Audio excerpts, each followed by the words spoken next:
Hello! And welcome to Nightmare Nation, a paranormal podcast where we talk about haunted places and demons, and ghosts, possessions, sometimes murder, sometimes UFOs, maybe. Not yet, but possibly in the future.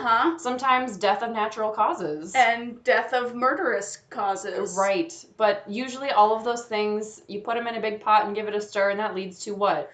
Ghosts!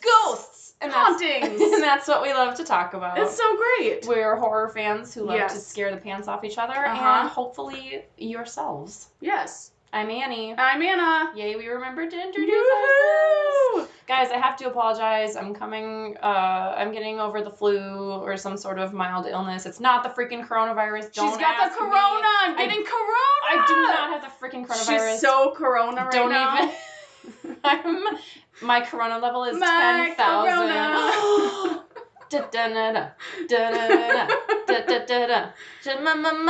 corona. That's me right now. Yep. For reals though, I'm fine. I just have a scratchy voice, so bear with me. It's not me this time sick. No, you were only sick for 9 months. Yeah, it's pretty fine. much like the first 10 episodes. Yeah, so whatever. I should theoretically only be sick for 1, maybe 2 tops. Yeah. We'll see. Yeah. So.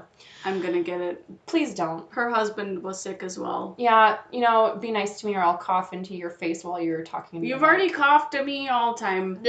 And we shared water on Saturday. I was thinking about that. I was like, oh crap. That was before I knew I was sick. So shit. I got my flu shot. I'm fine. I'm protected. Did too. So oops. Shit. It's not always 100% effective. Oops. Still get it, though. Stupid flu. Don't be an anti-vaxxer. Don't do it. Okay. We're not going to go down that road. No, we're not. We always talk about how we're not going to get political, and then every once in a while, it just comes up.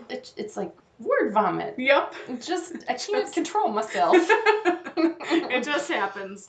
So what are we talking about tonight, Anna? Well, friends, we were talking about the Sallie House. The Sallie House. In Kansas. Sallie with an I-E, not a Y. So don't go into the Google and do S-A-L-L-Y. Yeah, what the hell? Don't be stupid. Why would you spell it? What was that word? I wanted to say stupid and dumb. Stupid. Don't be stumped. Yeah. That's my new word for stupid and dumb. Perfect. Stumped. Stumped. And stump just kind of sounds dumb anyway, so I feel like it's a nice combination of words. Perfect. Stumped. Stumped. I'm going to start using that now, guys. Great. That's your new word. Awesome. New vocabulary with Anna and Annie. Yeah, that should be a segment of our podcast where it's educational in that you learn about paranormal things and ghosts, but also you expand your vocabulary. Exactly. How fun. To nonsensical words. Yeah, made up words. But perfect. Words that probably should be in the dictionary. Yeah, and they will be. Webster's dictionary defines stumped as stupid and dumb. And stumpy. Yeah. Okay. Sallie House. So. What? Oh, I thought you were saying like I.E. as an example or whatever. Whatever that stands for, I don't know, but like. Okay. Because I always do that when I type emails like I.E. like blah blah blah blah blah I.E. this when you say it as an example. Oh, you're fancy. Yeah, I totally thought that's what you were doing. Nope. That's not what you were doing. Mm-mm. Here we go. The house is located at 508. Oh God, I always forget to say my sources when I start. Rare.us. Oh, that's mine. Oh, sweet. TheSallieHouse.com. Skateguard1.blogspot.com. Oh, yeah. Just wait, I'll tell you why. It's from a skating website. Oh. We'll get there. And Wikipedia. Oh, perfect. Yep. I got onlyinyourstate.com, livesci-fi.tv, rare.us, and I'll bring it up because I have it in my notes somewhere here because it's a quote. Okay. So that'll be later. I can't wait. I know. It's all I'm going to think about. Get excited. Okay. I'm getting excited. I know. Okay. The house is located at 508 North 2nd Street in the community of Atchison, Kansas. I was wondering how to say that. That's my guess. Atchison. It looks like Atchison, but I checked 19 times. There's no N after the I. In my head, I keep saying it is Atchison, but it's just Atchison. Oh, Atchison. I think. Oh, I don't know. There's no N. So, yeah, I don't know. That's my guess. Yeah. So it's said to be, of course, like every location, it's said to be the most haunted house, not only in the state, but in the entire country. I read that and I was like, oh man, we got ourselves another one. Every place is the most haunted building in the entire planet. Even though it's not. I feel like I could be a good sports announcer. Did you hear that voice. That was really good. I was so maybe like a monster truck rally Yes. person. ESPN, hit us up. Let go. The grave digger, right? That's like the famous monster truck. Okay. Okay. So a little bit more about Atchison. So it's a city and the county seat of Atchison County, and it's situated along the Mississippi River. So it's known for being the birthplace of Amelia Earhart. Ooh. And they have a museum there dedicated to her. And it's also the home of the International Forest of Friendship Arboretum. Oh, let's go to the Friendship Arboretum. I want to go to the Forest of Friendship. Oh, that sounds so perfect. It sounds so opposite of everything we talk about all the time. It just sounds so happy. So sweet. Oh, man. And all the trees are friends. Perfect. So the population is about 11,000 people, so a relatively small town. Yeah. It's not large. It's a small community. Most people probably know everyone. Maybe not everyone, but most people, I'm guessing. Smallish community. And the city was named in honor of David Rice Atchison, a U.S. senator from Missouri. Oh. Which I'm now realizing makes no sense because it's in Kansas. Yeah. I don't know. But there's Maybe also Kansas City, Missouri, and Kansas City, Kansas, and that's confusing too. So I feel like those tell the president that. Super Bowl, anyone? Super Bowl, anyone? Maybe those two states just need to like smash together and get married and be a joint state. That'd be perfect. Fun. McCann, Missouri. I love smashing together words in our podcast. McCann, great. It's perfect. So the Sallie House, as it's known, was built somewhere between 1867 and 1871. I couldn't find an exact date, but somewhere in those range of years. And it belonged to the Finney family for more than a century. So it's like a smallish 2-story home. It kind of looks like any other little small country farmhouse, but it's like in town. It's not out in the middle of nowhere. Mm-hmm. And of course, it's painted white all along the outside. Of course. It's got these like 2 cute little brick pillars on the front porch. But honestly, anytime I see a small, old, kind of decrepit looking house with like chipped white paint, my mind immediately goes to Nightmare Town. Yep. And it just freaks me out, even if it's the middle of the day. I'm like, nope, there's something bad there. What is it about white paint? I don't know. I feel like that's like every scary house that you see in movies. Yeah. Because they're all just the white, creepy old But decrepit. why are they all white?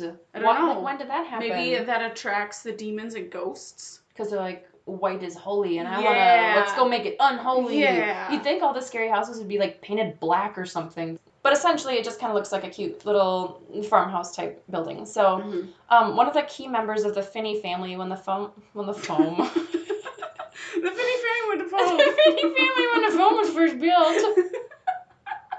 So many F's in one sentence. That's called an alliteration. An alliteration. For our vocabulary section, that's an alliteration. You're welcome, friends.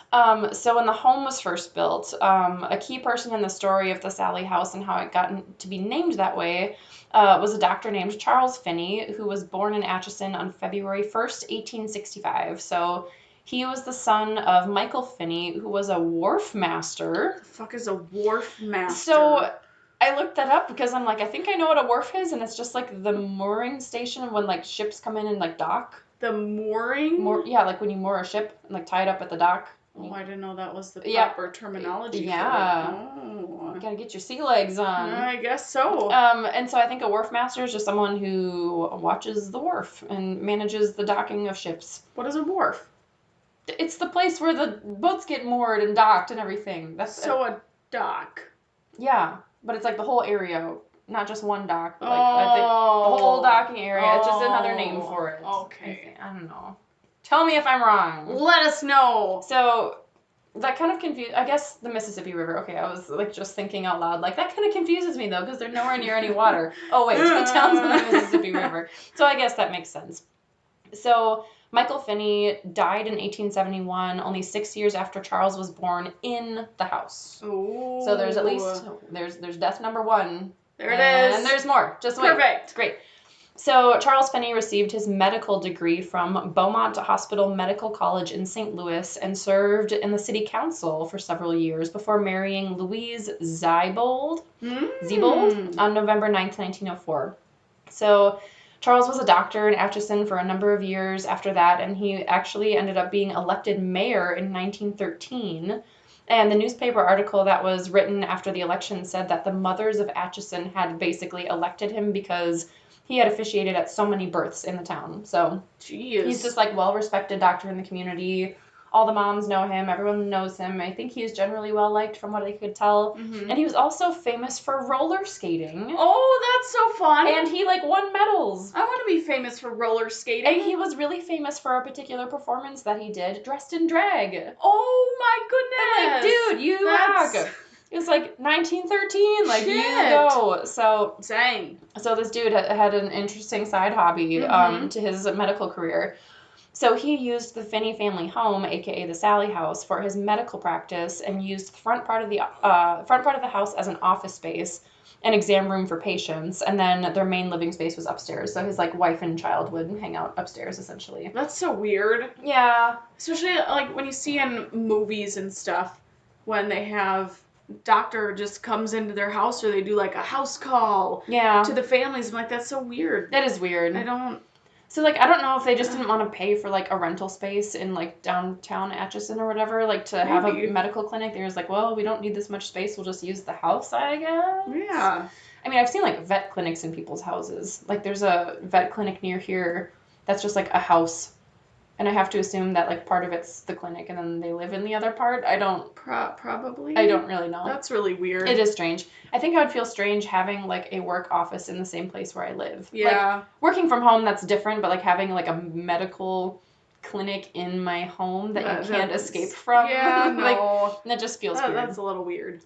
Okay, so the story goes, and this is where it gets a little bit weird because all the people in the Finney family and like the home records and everything, like there's this great amount of detail of like this man and the life that he lived, but this story, there's no like newspaper article about it, and there's no confirmation of like the last names of the people involved. There's just like a startling lack of detail considering that it's like the most famous story of the house and how it got its name. Isn't that how it always is though? But there's no background story, but then this family moves in and then it's haunted. Right, but like for some of them, there's like actual records of it. At least, so I think back to like the Enfield haunting. At least there was an actual record of a guy named Bill Wilkins who died in the main floor. And then I suppose. So like, I mean, I feel like in some of these places there's actual or the haunting in Connecticut House, like there was a morgue in the basement. Like that you can confirm this. Right. This story, like.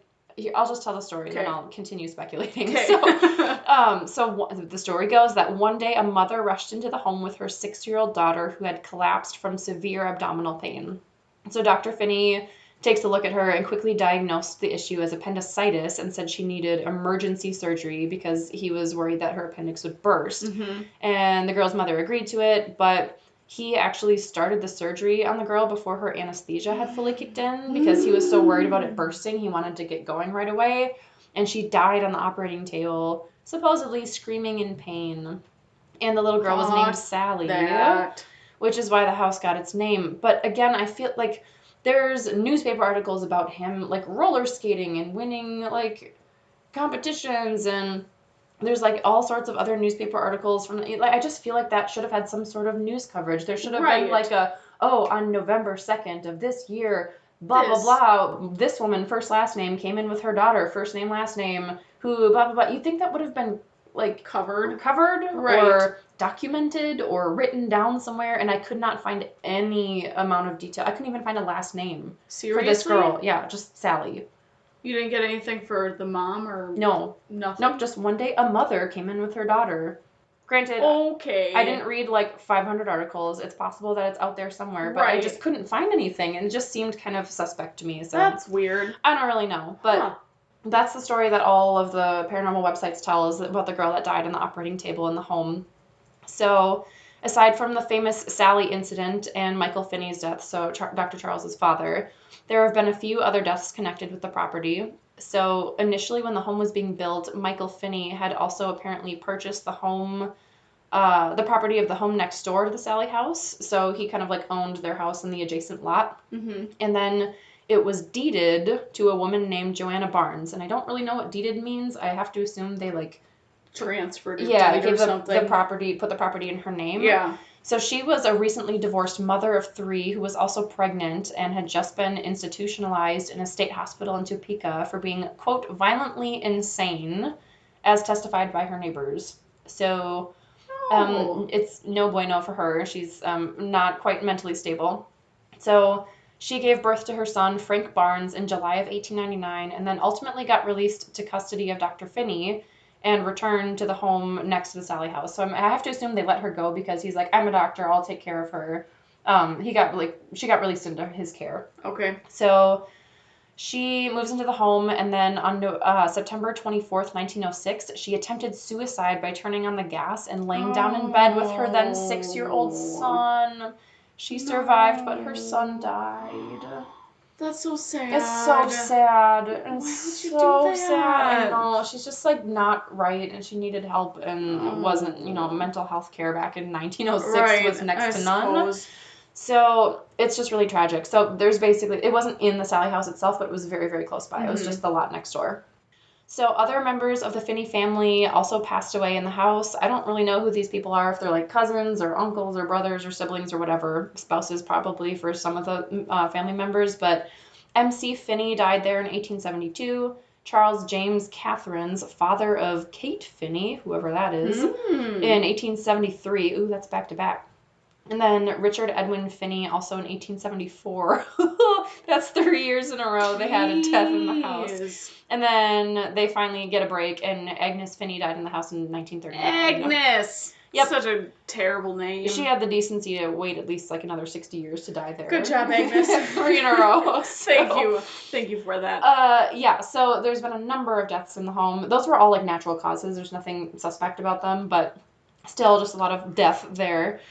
So the Finney family stayed in the house for the next century or so after the death of Sallie, and the following tenant was a single woman who lived there for about 40 years.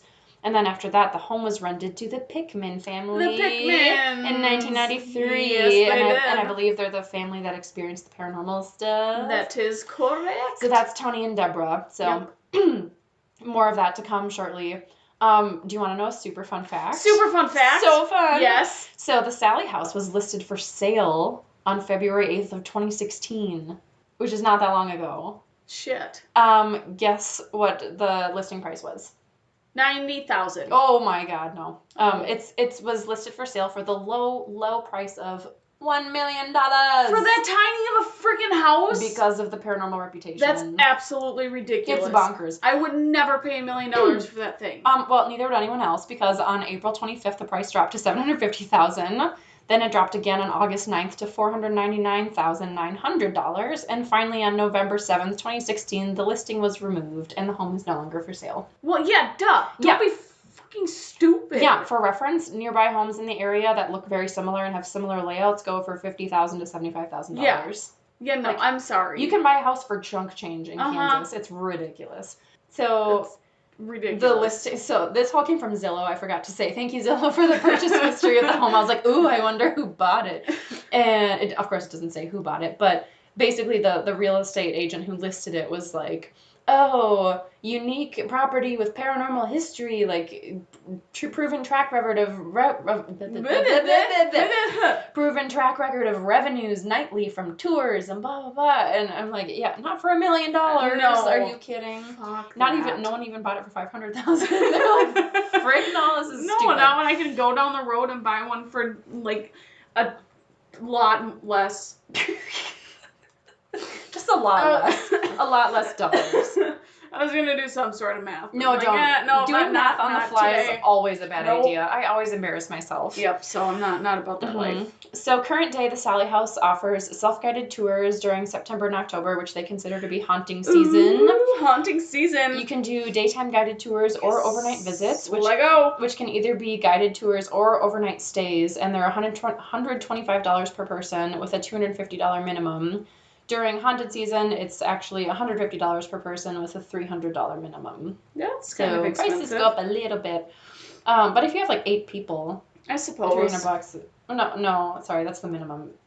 Okay, it's still kind of expensive, but math on the fly. Oh God, I just talked about how I wasn't gonna do math on the spot, and then I did. Gotcha. And guess what? I embarrassed myself. Yep, you did.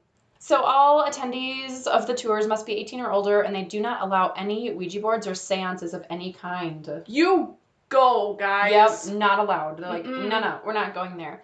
And Audio and video recordings are allowed, though, and they actually, this is super interesting. I find this fascinating. They actually encourage anyone who captures any footage of anything paranormal to submit their video recordings to the Atchison Chamber of Commerce. What? Like, the town government is That's like, cool. give me your stuff. Neat. We want it.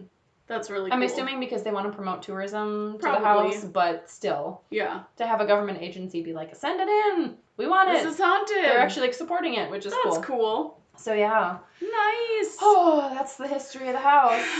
Are you ready for the paranormal? Let's hear about some ghosts. So many ghosts. So in the mid-1990s, as Annie stated, is when the house started, well, that's when Tony and Deborah moved in, and when the house started to gain more attention, because they are the ones who essentially started experiencing strange occurrences in their house. So the activity started out slow, with just objects being moved around in their child's room, lights going on and off, and seeing an apparition of a young girl, Sallie. Damn, Probably. Sally. Yeah. It's most likely what it is. Or a baby? No, I was just saying poor baby. Because she died horribly. She did. Poor That'd thing. be awful. And then it was followed by unexplained voices and seeing burnt finger marks on burning candles. Huh? So, like, on their candles that they had, they would find, like, burnt fingerprints on the side of the candle. How can a fingerprint be burnt?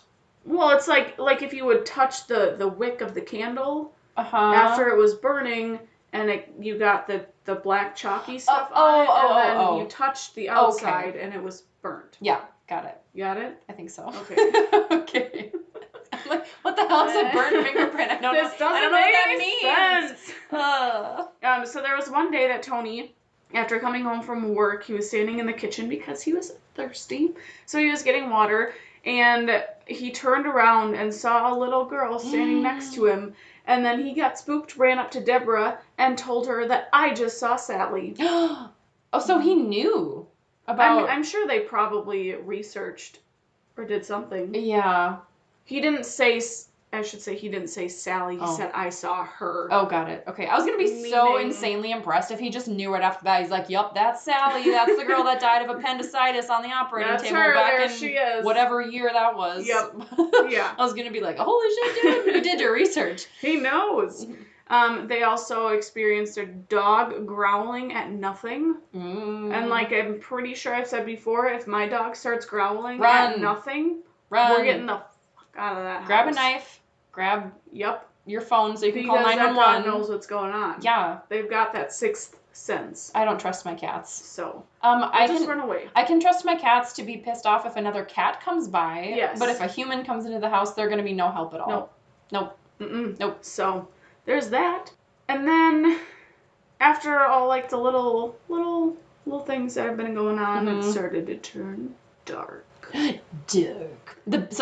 That was all like the build up. Yes. What are they? Just like little things. Don't Ed and Lorraine Warren talk about that in one of the movies? Well, you know, the actors who play them talk about it in one of the movies. There's like 3 phases of demonic possession where it's like... I think so. The first one of them is like infestation or something, and they said that's when it starts with just the little things, objects moving, small, like weird sounds, and then they talk about the 3 different stages. It just slowly starts building. Yeah. Like...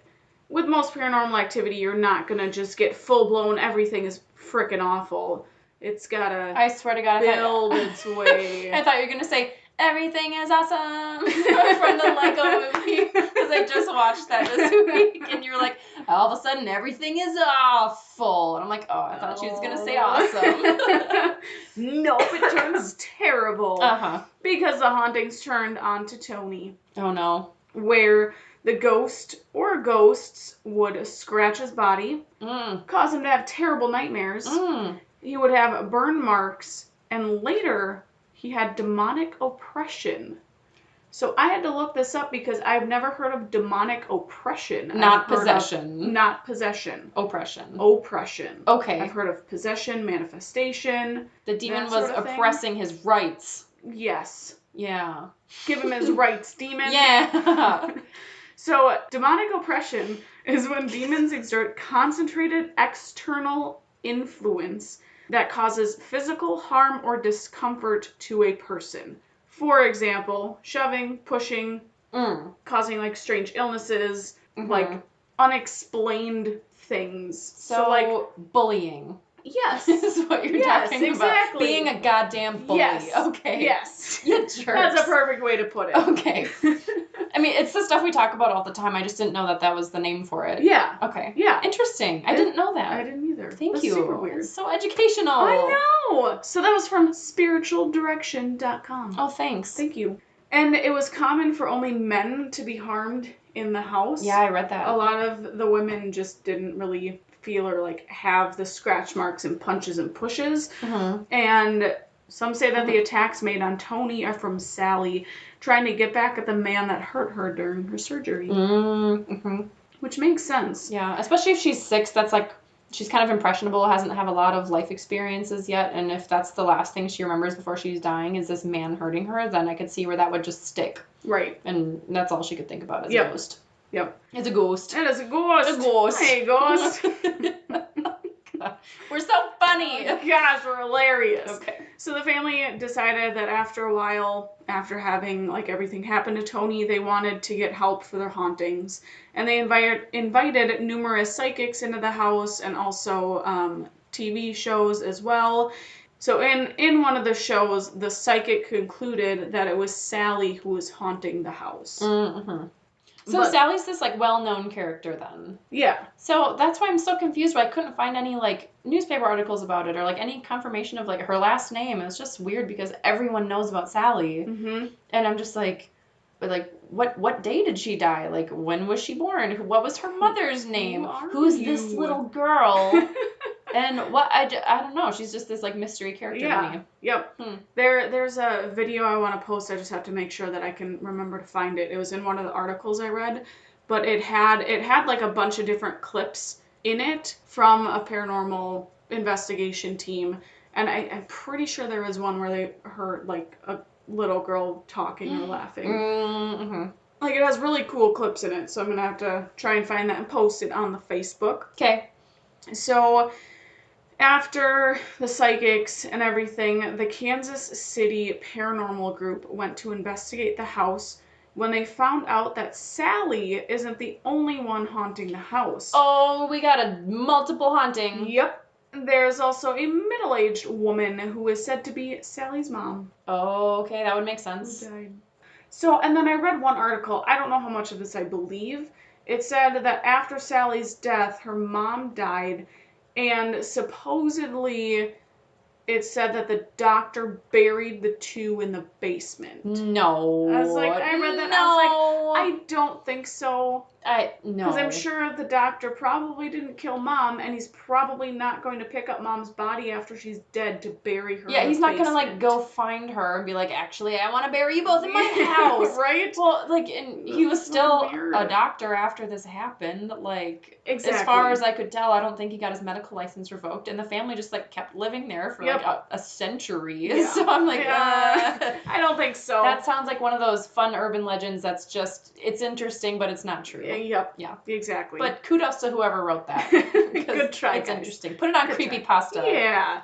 Creepypasta? Do you not know Creepypasta? What's creepypasta? Oh my god, it's the best thing ever. It's just this like online forum where people write horror fiction and then post it, and everyone can like give it ratings and provide feedback and stuff. It's just that's like fun. It's just really good scary stories on there. So, do you know Cool. Slender Man? Yeah. That originally started as a creepypasta story. Oh, really? Yeah. Oh, that's cool. Yeah, I love didn't know creepypasta. about that. Such creepypasta. Such creepy. I just thought of like a pasta just creepily coming out of a bowl. Like a little wiggly noodle, Yeah. like a spider. Oh my god, That's the first image that popped into my best head. mental image ever of a literal creepy piece of pasta. Oh my god. Painted black. Oh yes, squid ink pasta. Delicious. Gross. Oh gosh. I've never had squid ink pasta. I don't ever want to. Why? Because It's black. no. It seems interesting. I've seen enough of Good Mythical Morning to know I still that have to figure out what the hell you're get your talking about shit when you together. Okay. They What, do eat they a not like lot squid ink pasta? of squid ink stuff. Oh, Food. why? Are they food people? So they do, some of their shows are like Will It Taco, will it ice cream? Yeah. And then they just make all sorts of different things to see if it will or not, so that we don't have to try it. Right. Okay. I know what you're talking about. I've heard of those people. Yeah. Yep. So they eat a lot of squid ink. Interesting. We're not going to do that. Do they have a Will It Squid Ink segment where they try to make other things function as squid ink? I don't know. But Brett and Link, if you're listening, you should do that. They're probably not listening. No, it's fine. But they could be. You don't know that. They could be. Okay. Hey, friends. Okay, anyways. Okay. Back to scary things. Yep. So after living in the house for almost 2 years, the Pickmans decided that they had enough with the hauntings and decided to move away and get away from it. All right. So just some other kind of general things throughout the years after they had left, with a lot of the investigations and tours going through. This one I kind of found super odd, and I've never really heard of it before in any hauntings, but people have experienced essentially just fires breaking out. Just flames. Someone experienced curtains catching on fire. Just, like, spontaneously combusting? How does that happen? Well, in the last episode at the Island of Dolls, the ghost hunters people said that the fire just, like, lit while they were there on the island, right? Like, they just had, like, a fire start in the campfire. But, I mean, if they had coals and then the coals got to some small, like, kindling, then it would start up and start, like, a little mini fire. Yeah, they made it seem like it just sparked out of nowhere. I don't think so. That's not how fires How work. do you know ghosts don't start campfires? Because if they already had a campfire burning and their coals are still hot, and some, like, a leaf could have gone in there and then just engulfed it. But I don't think they had one burning, I think. It just, like, started out of nowhere. Well, if they had one burning the night before, there's still going to be coals in it. Okay. So... people have also been scratched, and there have been photos of apparitions. Wait, sorry. Back to the fire thing. She's not done with the fire. I'm a very bad listener. So how did this not, like, start larger fires? I don't know. Maybe they caught it in time, because they were just sitting there, and they're like, oh, man, look at this curtain catching on fire! So the ghosts don't do it. I always wonder, do ghosts do scary things when people aren't there? Uh-huh. And there was another video that I saw in one of the articles where they left for like 2 hours to just kind of get away and decompress. And they had recorders throughout the house, and they caught disembodied voices. They caught footsteps, things shuffling around, things moving. But do you think the ghosts know that there's recording equipment there? Like, I'm thinking if the house has been empty for like 2 weeks, are there still ghosts just kind of like hanging around doing shit in the night even though no one's there? So how have there not been any fires? A lot of the times with ghosts, they're just attached to a certain spot or a location or whatever it may be, and they just stay there. And and they think they're still alive sometimes. I think, Yeah. Okay. I just want to know how the house hasn't burned down. I want to start fires when I'm a ghost. I know you do. You're a shithead. I know. Yeah. I would be just the shitheadiest. The shittiest. Yes. Let's keep it going. Yay. Make up more words. Word number 3 tonight. Okay. So during one investigation, there was a group that experienced a lot of different things happening. So they saw dark shadows, objects moving and levitating, lights turning on and off by themselves, spontaneous fires, picture frames being turned upside down, obviously, of course, unexplained voices, violent physical attacks. Oh no. Ectoplasm. Yes. Electronic failures, which this one, I had read a story of a girl who went to tour the house, and she, along with everybody else in the tour group, had some sort of malfunction with their phone. Everyone? Yes. Wow. When she was in the basement, she wanted to take pictures, and she wasn't able to actually take her pictures until it finally decided to take like 3 of them. And then some of them, their batteries drained, or they weren't able to use their flashlight because their phones just didn't work. That doesn't seem like a coincidence to me. They're messing with their shit. So they also had strange electromagnetic field fluctuations, hot and cold spots. Hot and cold spots? Yeah. Oh. I didn't know ghosts made hot spots. I didn't either. Did you hear that? Ghosts? I didn't know ghosts made hot spots. Oh my god. This one I'm kind of don't know how it works. Nightmares. Like, can you stay overnight and sleep in the house? Yes. And then, oh, okay. Yep. Okay. Yeah, they have overnight stays. You just have to bring all your own Okay. stuff. Gotcha. Yep. Okay, then that makes sense. Some people have experienced depression, poltergeist activity, feelings of being choked, and demonic possession. Wow. So okay. Yeah. Just some nightmares or being choked or possessed by a demon. The whole gambit. It's fine. You just never know what you're going to get. That's a wide range of experiences. That's a lot of experiences. Or a spontaneous fire. Right? You don't know what you're going to get. You never know. Oh. You know what they say about the Sallie House? What? It's like a box of chocolates. You never know what you're going to get. Forrest Gump. Gosh, you're such a jokester. I'm so We're friggin' clever. comedians over here, guys. So 10 years after moving out, the Pickmans decided to come back to the house. Because why not? Okay. Yep. What? Yep. Like to live there? No. Oh. To investigate. Okay. Yep. That makes more sense. So they just wanted to see essentially what they could find since they'd been away from it for so long. So the first couple of times they went there wasn't that much that happened. But then during one investigation, it escalated quickly. And again, all the attacks were on Tony. So he reported that he was thrown backwards into a door and pinned against it, and he was unable to move by an unseen force. That is terrifying. No, thank you. Right? I don't ever want to get picked up by nothing. And not be able to move. That's just like all power is taken from you, and you're completely helpless, and that's the scariest thing ever. It'd be awful.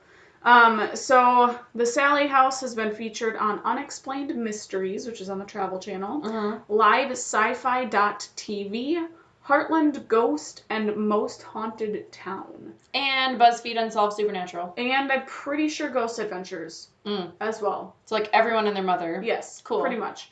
So after the Pickmans moved out, the new owner, Les Smith, found pentagrams in the basement. You guys. Yep. No. Yep. Don't do that. Don't do rituals. That's why they don't allow Ouija boards and seances, you assholes. Yep. There's one picture where you can see, I think it was a picture from Ghost Adventures, where you can see the spot where the pentagram was in the basement. And so it was been found that there have been satanic rituals done in the basement. There was also a luminol test done. If you don't know what a luminol test is, it's a spray that, like crime scene investigators use. They spray on specific spots, so if someone cleans up blood from a murder, then what this does is it activates, there's a chemical in it that reacts with the blood that's still left on whatever surface it is. So when you turn the lights off, you use a UV light, and it'll show you like the blood spatter or wherever the blood is. And pretty much the only thing that gets rid of those spots is like bleach, right? I think you can still have some trace amounts of it. And doesn't that also detect other bodily fluids? That I don't know. Maybe. Oh, I'm thinking of like black light. Black light will let you see other things, but luminol I do believe is just specifically for blood. Okay. I know this because I watch a lot of crime scene shows. You're an expert, basically. I know. You are a subject matter expert on true crime here. Yeah. It's my favorite. Yep. Anyways, so when they did the luminol test, there was evidence of blood spatter in the master bedroom closet. No! And they found demonic sigils. So if you don't know what those are, they are pictorial signatures attributed to demons, angels, or other beings. So if you've ever watched like Supernatural, I love that show. And you see all the little designs that they use to like transport themselves like the angels do, or it's essentially like hieroglyphics almost, but for demons and angels. Right. So they found those on the walls as well. On the walls and apertures. Apertures. I think it's like borders, I think. Molding? I think so. Oh, okay. Someone let us know if you know what apertures is. I can Google it later too. Okay. And then this one was kind of weird. In 2012, there was a bloody sweater found in the attic of the house. Right? No. Yeah. Was it linked to any like crime or anything? Not that I know of. They just thought that maybe it was from the hauntings, or someone did some sort of satanic ritual and used the sweater for like an animal sacrifice or something. Or someone got attacked by a ghost and bled everywhere. That too. Oh. I don't know. So that's guys, super fun. Don't do satanic rituals in haunted homes. If you want to do them in the comfort of your own home, fine. Home. Then by all means do it. But don't do it in an already haunted house where a little girl died. But, I mean, to be honest, that's probably the best place to do it because then you're just going to get all of the things summoned. And I feel like that's probably the main reason why they do it. I don't really know much about I'm sure. I mean, there's stuff. a kind of recurring theme of people doing satanic rituals in haunted places. But I don't know if it's chicken or the egg. It's like people doing satanic rituals leading to haunted things, or are they doing the rituals there because it's haunted and they want to have a better chance of summoning a demon? I feel like it's a mix of both. Okay. Depending on what it is. Sure. Because I feel like there have been a lot of haunted places that aren't haunted, and then they do satanic rituals. Bam! And you're essentially opening up a door, a portal, to let these things in, and then it's haunted. Right, but I'm saying you shouldn't do that. Yeah, don't open portals to hell. Same with Ouija boards. That does the exact same thing. It's inappropriate. Yep. Don't do it. Don't do it. Find other constructive ways to spend your time. Please don't get haunted. Please don't. Or possessed by demons, because that's not fun. Mm-hmm. So. No. Well. That's the Sallie House, friends. There she is. That's it. It's a good one. Little tiny baby house. A little baby house. All sorts of scary things. Just think, you could buy a house in the same neighborhood as a Sallie House for like $60,000. Yeah. You could live in a haunted neighborhood. Let's go. Let's go to Atchison, Kansas. To buy a house for that cheap? I know. Shit. Too bad the real estate in Minnesota doesn't follow that same pattern. No, not so much. at all. So, guys, send us your stories if you have anything that you've experienced that's paranormal or scary or unexplained. We want to hear about it. We want to hear about it. Or just something weird. Something connected to some sort of true crime event. Or murders. Or cults. I think murder would be considered true crime. Any of the above. All of it. Write us in. Our email is nightmarenation19@gmail.com. Check us out on the Instagram, nightmare.nation19. Or the Facebook, nightmare_nation19. Search any combination of those words and numbers and you'll probably find us. Yes. So, we want to hear from you guys. If you have any recommendations on where we should cover for another episode, let us know. Yeah. Drop us a review, leave us a rating, subscribe, all that jazz. Like and comment. And all that jazz. Yeah. All right, friends. Okay. Until next time. Don't get haunted. Don't use the Ouija board. Don't get demons. Don't get the demon. Don't pick up a demon at the pet store, God damn it. Don't buy demons. They're not worth it. Yeah. Okay. Okay, bye. Goodbye, friends.